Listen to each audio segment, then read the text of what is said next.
Debbie Learns to Dance, read by Andy Johnson. Mummy, may I go to ballet classes? Asked Debbie, who had been to see the ballet Cinderella for her Christmas treat. I want to be a ballerina. You can't turn into a ballerina overnight, laughed her mother, and only one person in 1,000 has the right kind of talent. Debbie thought for a moment and then said, Really, what I want is not just to be a ballerina, but to learn to be a good dancer. Do you think I could do that? It would mean a lot of very hard work. Please may I try? Mademoiselle Irene, the dancing teacher, was very patient with her new pupil. Turn your leg out, Debbie. Keep your arms rounded like this. Look. That's much better. As Mother said, before you can be a dancer, you have to practice and practice and make yourself supple right to the tips of your fingers. Mademoiselle Irene had to explain over and over again to Debbie how to move her feet outwards and raise her arms without stiffening up, but keeping perfectly natural and relaxed. Now, Debbie, a dancer must know how to do these 5 positions correctly, but that isn't all. A dancer is useless if she can't bend her knees smoothly and rise up on her toes. It isn't very easy. So before she could begin to be a good pupil, Debbie had to repeat over and over again steps like the dégagé, the grand battement, and the rond de jambe. Oh no, not carelessly like that. Do it as well as you possibly can. Don't wobble. It's only by persevering that you will ever learn to be a useful dancer. Come along, girls. Once again, please. Watch yourselves in the mirror at the end of the room and follow the beat. 1, 2, 3, 4. All together, please. You must get this one better before we can go on to the next exercise. Debbie, I should like you to demonstrate an attitude, said the teacher. Debbie concentrated hard and remembered all the things that she'd been told. Well done, dear. That was very nice. You are really trying hard and coming along well. I'm very pleased with you. Debbie tried not to look too self-satisfied. It was very hard work at the ballet school. Every day there were new exercises to be learnt.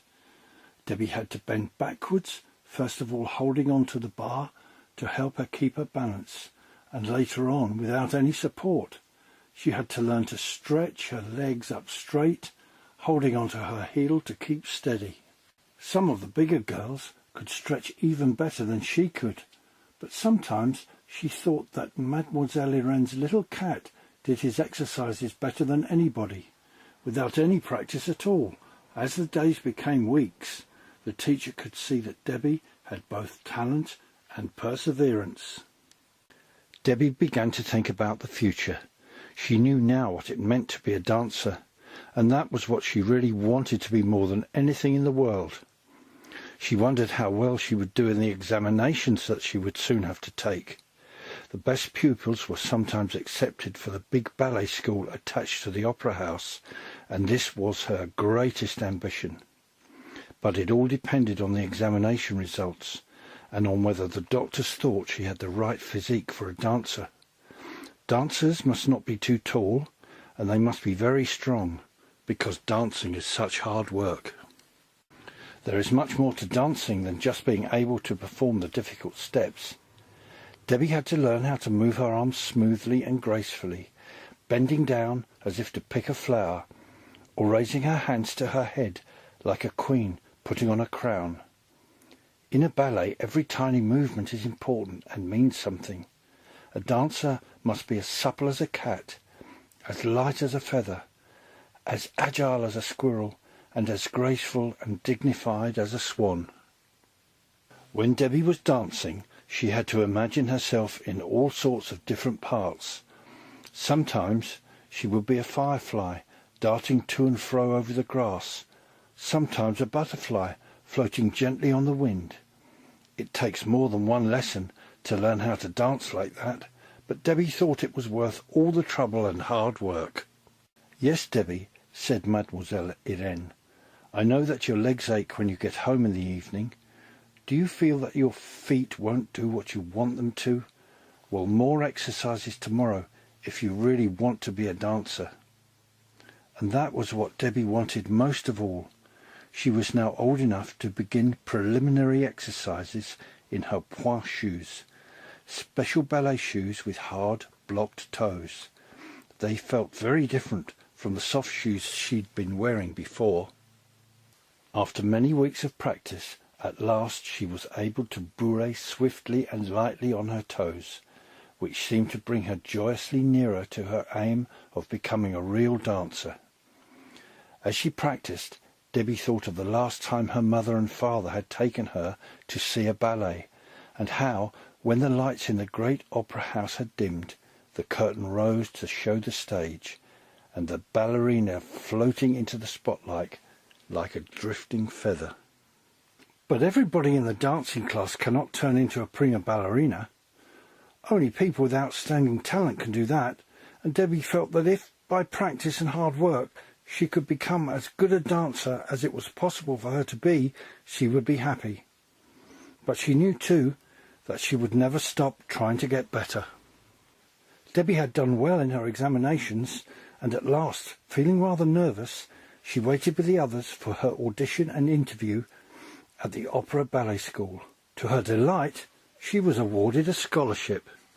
That night, lying in her bed, her thoughts were filled with dancing, and as soon as she fell asleep, she started to dream.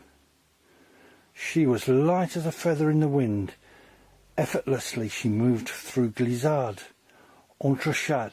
She soared high in a grand jeté, floated across the floor in a pas de bourrée, sprang neat-footed in a pas de chat. She knew that all her movements were perfect, without any fault at all, light and easy. Perhaps this is how the birds feel, she thought, when the wind catches them and tosses them in the air. Oh, this is a nice dream. I hope it goes on and on. Now Debbie's dream was changing. She was by herself in the middle of a great stage. Red velvet curtains looped back on each side, and there, beyond the lights, was the theatre, packed with people. She must dance her very best for them. As she moved gracefully to the music of Cinderella, the ballet she had first seen and remembered so well, she knew she had never danced better in all her life. She was so immersed in the ballet, she did not even hear the 12 chimes of midnight as they struck. Then, suddenly, everything was transformed. The stage blazed with light. The prince leapt on, and Debbie was a princess. He lifted her into the spotlight, and she balanced in his arms like a bird. Oh, how lovely it was to dance! It was a wonderful dream, and perhaps, if she goes on working and practicing, Debbie may become a ballerina one day. But whatever happens, she will go on working and practicing, just the same, sometimes tired, even discouraged, but always sure that her chief ambition is to dance.